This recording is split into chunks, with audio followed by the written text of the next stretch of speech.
Hola, bueno, en la clase de hoy vamos a hablar de discapacidad.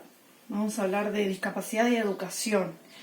Vamos a ver cuál es el rol de las instituciones educativas en Uruguay, y vamos a ver, qué es en qué lugar nos paramos nosotros en esto de educar cuando tenemos por ahí un alumno con una discapacidad, o en qué contribuimos nosotros a de alguna manera ser facilitadores, ¿no? con estas personas. ¿Qué cosas hacemos o podemos hacer para que podamos pensar en esto?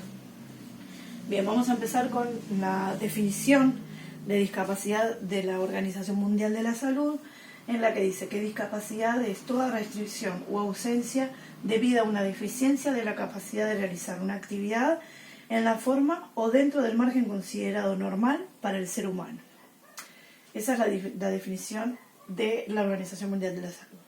Y ahora vamos a ver la de la Convención sobre los Derechos de las Personas con Discapacidad de la ONU. Las personas con discapacidad incluyen a aquellas que tengan deficiencias físicas, mentales, intelectuales o sensoriales a largo plazo que, al interactuar con diversas barreras, pueden impedir su participación plena y efectiva en la sociedad en igualdad de condiciones con los demás, ¿no? Y vieron que yo acá señalé la palabra barreras, porque más adelante vamos a retomar un poco esto, con esto de que yo le decía de ver que, ¿no?, si somos barreras o somos facilitadores, pero además porque me pareció bien interesante, ¿no?, que menciona las diferentes discapacidades que pueda tener una persona, ¿no?, cuando dice que es deficiencia física, mental, intelectual o sensorial. Pero también, por otro lado, habla como de dos aristas, ¿no?, de lo que es la discapacidad. Por un lado está lo biológico, lo psicológico, ¿no? Y por otro lado está esas barreras, ¿no?, que pueden acentuar o disminuir esa discapacidad. Entonces es bien importante, porque la discapacidad además se pone de manifiesto también en la interacción con el otro, con el entorno, con la sociedad, ¿no? Y posibilita el desempeño en la sociedad de estas personas. Entonces es bien importante esa definición, es bien importante para el pienso, ¿no?, de ver que, una persona tiene una discapacidad, pero si además yo hago de barrera, no estoy contribuyendo a nada positivo para ella. Entonces me pareció como bien interesante traer esta definición de la ONU. Y después el Comité de Derechos Económicos, Sociales y Culturales de Naciones Unidas dice, en cuanto a lo que tiene que ver específicamente de la educación, dice que es un derecho humano intrínseco y un medio indispensable para realizar otros derechos humanos, como se ha señalado desde diversos ámbitos. El principal medio que permite a adultos y niños a salir de la pobreza y participar plenamente en sus comunidades.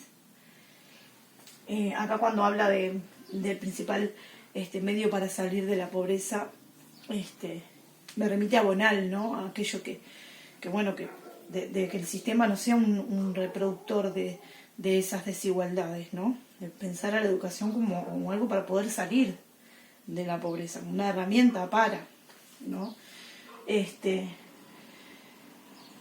Y además otra cosa que me parece interesante es que la educación, que es un derecho humano, el acceso a la educación es uno de nuestros derechos, nos posibilita el acceso a otros derechos, a poder trabajar, ¿no?, a ser autónomo, poder trabajar, el derecho a la vivienda, el derecho a formar una familia, el derecho, ¿no?, a poder valerme por mí mismo y a poder hacer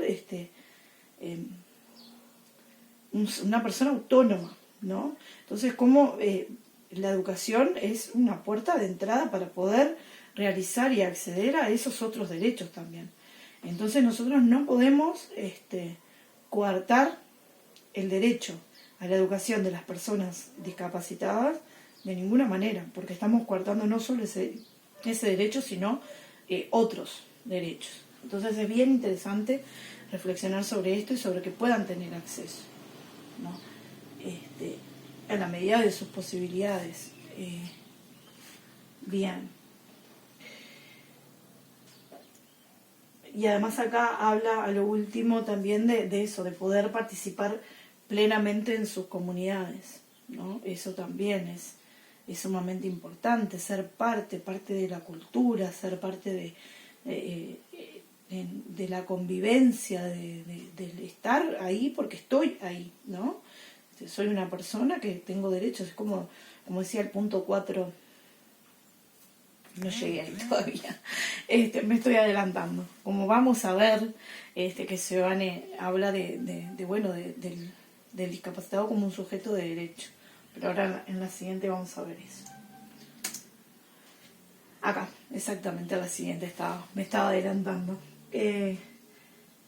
Seoane, José Antonio Seoane, es un español, es un licenciado en Derecho, licenciado en Filosofía del Derecho, en Bioética, y es una persona que se ha interesado mucho por los derechos humanos, y ha hecho muchos seminarios hablando de justicia y discapacidad y todo eso. Es una persona que se ha interesado muchísimo, y él en uno de esos seminarios hace como que me pareció muy interesante, como nos muestra un panorama de cómo cómo se ha visto la discapacidad a lo largo de la historia, ¿no?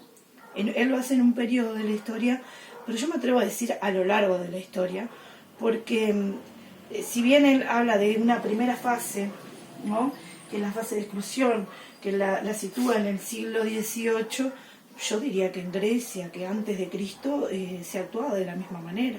Esta fase de exclusión de las personas con discapacidad tiene que ver con concebirlos como algo antinatural,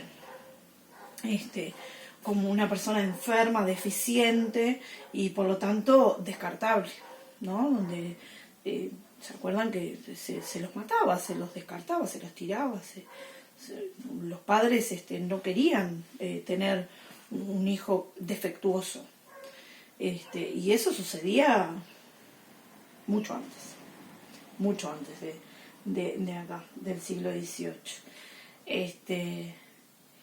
Y bueno, y él hace como una especie de analogía con los animales, y él dice que en la fase 1, en esta fase de exclusión, son como un animal salvaje, ¿no? Los discapacitados son como un animal salvaje. A mí no me resulta simpática esta clasificación, pero está bueno como para ilustrar o como para ponerse en lugar de cómo se veía y cómo se concebía al discapacitado, ¿no? En la segunda fase, que es la fase de reclusión, que la sitúa a finales del siglo XVIII, en esta fase de reclusión lo que se hace es, ya no se descarta, se recluta, se diagnostica, se entiende que es una persona con una discapacidad, y señora, su hijo tiene una discapacidad, se lo lleva a su casa y listo. ¿Qué hago, doctor? Nada, téngalo ahí, ¿no? Como nada. Entonces hablan con esto de las analogías de los animales, dice que es como un animal doméstico. Es un animal que yo lo tengo ahí como una mascota, como algo que no le exijo, no pretendo, no espero nada, ni tampoco estimulo, ni tampoco hago algo simplemente está ahí, ¿no? Entonces, esa es la etapa de reclusión, en la que, bárbaro, yo entiendo, lo diagnostico, tiene una deficiencia y lo tengo ahí hasta que deja de existir y nada más, no pretendo nada más. Bien, entonces pasamos del animal salvaje al animal doméstico. Después está la tercera fase, que es la fase de integración y normalización, donde, ahora sí se lo va a reconocer como una persona con discapacidad, y se lo va a reconocer también en esto de los animales como un animal humano. Ahí, entre una y otra, ¿no? Pero es un animal humano, es una persona con discapacidad, como que dimos un pasito más, ya hacemos algo para que, bueno, reconocemos que es una persona con discapacidad. Pero ya hay un poco de estimulación, de pensar bueno, a ver, ¿qué puede hacer? ¿Hasta dónde puede, no? Llegar con esa discapacidad? Ya hay un pienso en el otro como una persona. Y después está la fase 4, que es la fase de derecho, que se da recién en el siglo XXI. No sé si les mencioné que la fase de integración se comienza a dar en el siglo XX. Bueno, la fase de derecho en el siglo XXI es la fase en la que se reconoce a la persona discapacitada como un sujeto de derecho finalmente, y donde se va a hacer énfasis en la subjetividad, en la persona, en la dignidad humana, ¿no? Entonces es bien importante este pasaje por la historia, como para ir viendo, bueno, cómo costó siglos, ¿no? Ir entendiendo que son sujetos de derecho, ¿no? Una cosa que parece tan básica.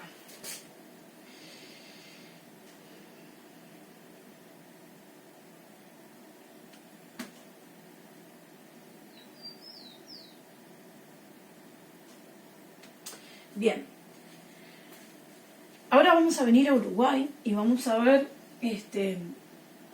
cuándo surge la educación especial en Uruguay. La educación especial en Uruguay surge a principios del siglo XX con la creación del Instituto Nacional de Sordomudos en 1910. Después vino la escuela al aire libre para niños y niñas débiles. Después estaba las clases diferenciadas para niños y niñas con retraso mental. Habían clases especiales para niños con trastorno de conducta.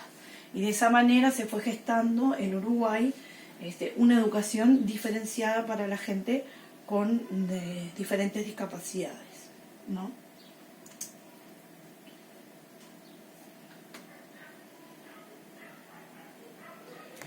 Bien, y en cuanto a estadísticas, según el censo de 2011, tenemos que en Uruguay hay el 5% de los niños de 0 a 14 años tiene discapacidad. El 5% de la población. Estamos hablando de 0 a 14 años en el censo 2011. 37.935 niños, casi 38.000 niños tienen discapacidad en Uruguay, en edad escolar además, ¿no? A prestar atención a ese dato. Bueno, entonces con estos números, con esta estadística, tenemos que pensar en cómo se aborda desde la institución educativa la discapacidad. ¿Y cómo se aborda? Bueno, hay diferentes formas de trabajar en Uruguay con los niños que tienen una discapacidad, dependiendo de cuál, primero que además tiene que haber un diagnóstico, y bueno, y de acuerdo con eso, el niño llega a la institución educativa. ¿Qué se hace con eso? Según el diagnóstico que tenga, se puede hacer. Se puede trabajar con el niño en un aula común, ¿no? Dependiendo de qué discapacidad. En mi caso, yo conozco a la escuela que han ido mis hijos, hay 2 niños que tienen Asperger, por ejemplo, y han transitado por las... Uno ya salió, hizo UTU después y eso, y normal, sin ningún tipo de diferencial. O sea, él iba como iban todos, no pasaba nada. Después conozco otro niño que iba a la escuela, porque todavía está en la escuela, y hace un tiempo compartido con una escuela especial. Unos días va a la escuela común y otros días va a la escuela especial. Entonces eso, porque acá están estos de los puntos, algunos van a escuela común, otros tienen maestro de apoyo en la escuela común, porque de repente, bueno, cuesta un poco más, entonces se encargan de ayudar, de apoyar, de acompañar el proceso. Después está la escolaridad compartida, que es lo que le comentaba, que pueden ir algunos días o pueden ir mitad de horario, si es que las escuelas están, por ejemplo, cerca, que se permita eso. Acá, por ejemplo, en La Teja tenemos una escuela especial y una escuela común a 3 cuadras. Entonces permite perfectamente que los niños hagan horarios compartidos en una escuela y en otra. Y después está las pasantías en escuelas especiales, un determinado tiempo en el que yo durante 2-3 meses, si es una capacidad de repente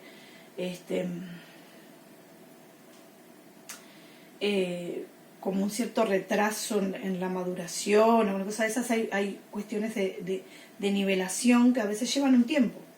Yo puedo mandar a mi hijo 3 meses a una escuela y que lo logren nivelar al resto de sus compañeros y volver a ir a la escuela común y seguir. Hay como diferentes modalidades que admite la escuela pública acá en Uruguay. Y después están las aulas, que esto me parece que no sabía y lo descubrí preparando esta clase, las aulas y maestros hospitalarios. Porque claro, hay niños que tienen discapacidades que requieren internaciones, que requieren operaciones, que requieren largos tratamientos, en hospital o en su casa. Y estos maestros hospitalarios, que se llaman así, acompañan a esos niños tanto en la internación como en el domicilio. Lo cual me parece buenísimo, no sabía que existía y bueno, nada, me parece plausible. Y después está lo que conocemos como adecuación curricular, que eso ya capaz lo hemos escuchado nombrar más, que es lo que tiene que ver con adecuar ¿qué? Adecuar los métodos, las técnicas y los materiales. Para que, los métodos tanto de enseñanza como de evaluación, ¿no?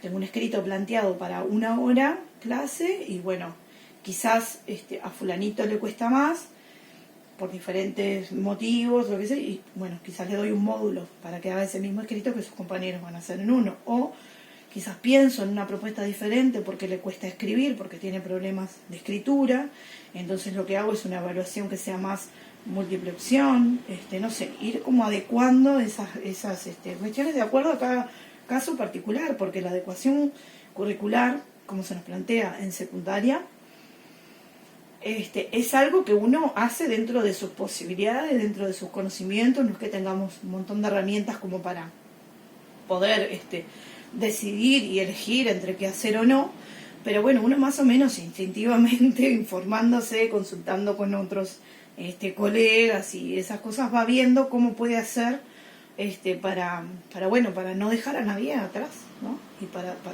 hacer una adecuación curricular efectiva.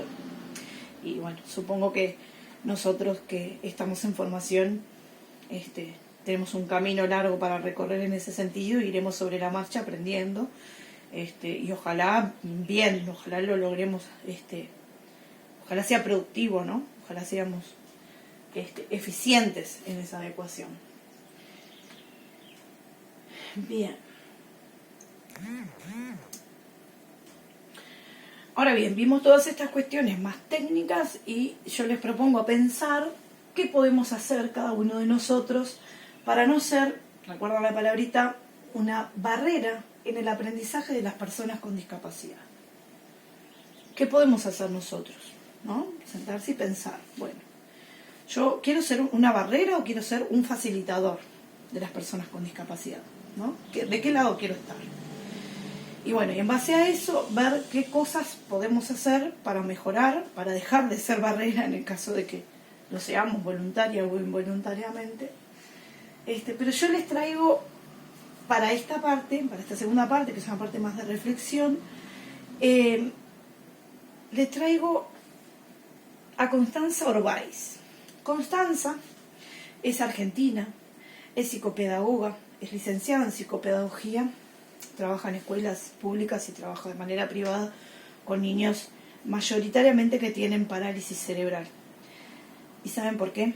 Porque ella tiene parálisis cerebral. Les voy a presentar a Constanza.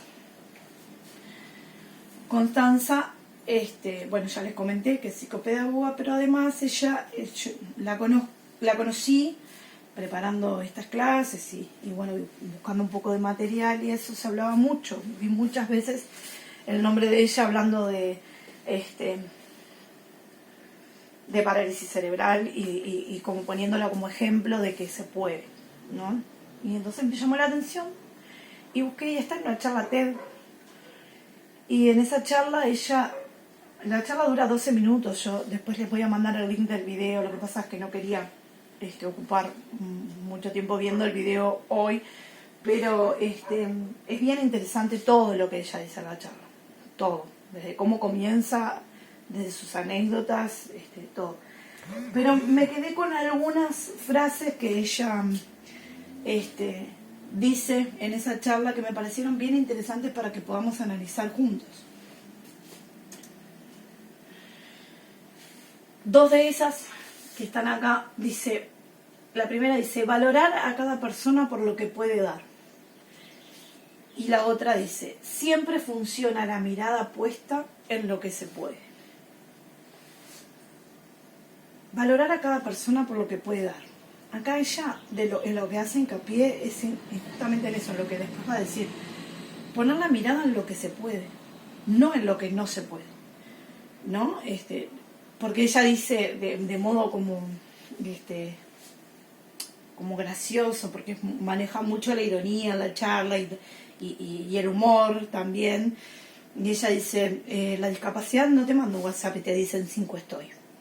Entonces cuando vos te encontrás con eso, ya sea como padre, como vecino, como profesor, ¿no? Como compañero, ya estés en un salón y estás como compañero al lado de alguien que tiene una discapacidad, y llegaste y te encontraste en ese momento con eso. Y bueno, ¿qué hacer con eso? Y bueno, empezar a ver qué es lo que puedo, qué es en lo que puedo ayudar, en lo que puedo y qué es lo que puede el otro. Es esa diferencia que a mí siempre me gusta marcar, que es la diferencia entre ver y mirar y la diferencia entre oír y escuchar, ¿no? Uno tiene que ver y además escuchar. Entonces, esa cosa de veo al otro, de te veo, te pongo en mi universo, en mi alrededor. Porque creo que hablábamos en alguna de las clases que uno tiene costumbre, o los padres de uno, por lo menos en mi casa sucedía, que si íbamos en un ómnibus o íbamos en la calle, iba alguien en una silla de ruedas, mi madre enseguida me apretaba y no mires, no, sí, está ahí, no puedo no mirar, porque existe, porque está, y porque además también necesita ser mirado, ¿no? Porque uno es con el otro. Entonces, qué importante eso, lo de ver y además lo de escuchar. Y lo de escuchar también, lo hablamos con la especialista que estuvo en la clase, en el sentido de que uno puede preguntar qué te pasó, preguntar por qué estás así y en qué te puedo ayudar también. Si uno no pregunta, si uno no se acerca, si uno no habla, tampoco vas a saber en qué puede ayudar. Entonces es bien importante hacer hincapié y valorar a cada persona por lo que puede dar, ¿no? Que no todas es lo mismo, ni es el mismo grado, ni es la misma. Entonces es bien importante eso. Y bueno, y que además ella dice que no falla el tema de poner la mirada en las cosas que sí puedo hacer. Si yo hago hincapié en eso y potencio eso, entonces no voy a fallar, seguro que no. Y una de las cosas en esto, en ver qué es lo que el otro puede o no, ella dice en un momento, pareciera que siempre se repiten fórmulas iguales para cosas que ya son distintas. Ella quiere decir que, por ejemplo, un diagnóstico en el caso como ella, ¿no? Un diagnóstico de parálisis cerebral. Un diagnóstico de parálisis cerebral implica que una persona puede tener parálisis cerebral como ella y llegar a ser psicopedagoga, o puede tener parálisis cerebral y no poder hacerlo. O puede tener parálisis cerebral y hacer tantas otras cosas, porque no todas las parálisis cerebrales son iguales. Ella pone el ejemplo ahí de que parálisis cerebral igual a hay que mantenerlo erguido, poner la postura, no sé qué, y ella dice con ironía, una pizca de sal y una de pimienta, como si eso fuera una receta. No. Entonces, qué importante para nosotros, además, como docentes, es hacer una valoración de lo que puede y lo que no. Potenciar lo que no. Hacer una valoración de lo que puede y potenciarlo, ¿no? Porque, sí, es verdad, no todos son iguales. No todos son iguales, por más que tengan el mismo diagnóstico médico. Porque hay estímulos de la familia, del entorno, justamente lo que hablábamos de ¿qué soy? ¿Barrera o facilitador? ¿Qué caí? ¿En una familia que es barrera o que es facilitadora? Caí en una familia donde mi mamá se deprimió y dijo no voy a poder hacer nada, o caí en una familia en la que vamos, sí, se puede, ¿no? Es diferente, es bien diferente una cosa y la otra. Bien, la persona siempre es mucho más que un diagnóstico. Eso es importantísimo. La persona siempre es mucho más que un diagnóstico. La persona, ella, por ejemplo, ella es Constanza. Ella no es una persona que tiene parálisis cerebral, es Constanza, ¿no? Es la persona, es lo que ella ha hecho con eso, es su historia, es sus ganas, es su estímulo, es Constanza, ¿no? La persona siempre es mucho más que un diagnóstico. Entonces, hacer esa valoración también. Y después ella dice que la inclusión no pasa por construir una rampa, sino por crear entornos para que las personas puedan ser y hacer a su modo, sin tener que parecerse a nadie para recibir el premio de ser incluidos. Que puedan ser y hacer a su modo, ¿no? A su tiempo, a su ritmo, a su forma. Que puedan hacerlo a su manera, con su singularidad, con su particularidad, que ellos, o sea, uno lo que tiene que hacer no es exigirle que se parezca a los demás para aceptarlo y para incluirlo. Y que se parezca a los demás porque fulanito escribió 3 hojas, vos tenés que escribir 3 hojas porque yo no puedo evaluar a fulanito que escribió 3 hojas si vos me escribís una. No. ¿Me entendés? Yo tengo que valorar que escribió una hoja. Y tengo que facilitar que pueda escribir esa hoja. Tengo que darle herramientas para que pueda hacerlo. En eso está puesto el foco, en eso debemos de poner el foco, ¿no? En facilitar para que ella, que es diferente, pueda hacer sus cosas diferentes. Pueda ser diferente. Que pueda hacer a su manera, ¿no? Eso es otra de las cosas a tener en cuenta. Y bueno, con todo esto, yo estaba pensando que como un cierre de clase, yo les voy a mandar el video de Constanza, pero me interesa mucho que ustedes se piensen como facilitadores, ¿no? O como barrera, y que puedan pensar en qué cosas pueden hacer para dejar de serlo en el caso de que en algún momento se hayan identificado con algo que no tiene por qué ser voluntario, sino que, mirá, la verdad no me di cuenta, ¿no? Yo pienso en un caso, por ejemplo, se me da que pienso en las veredas que hay en Carrasco, estas casas preciosas que hay en Carrasco,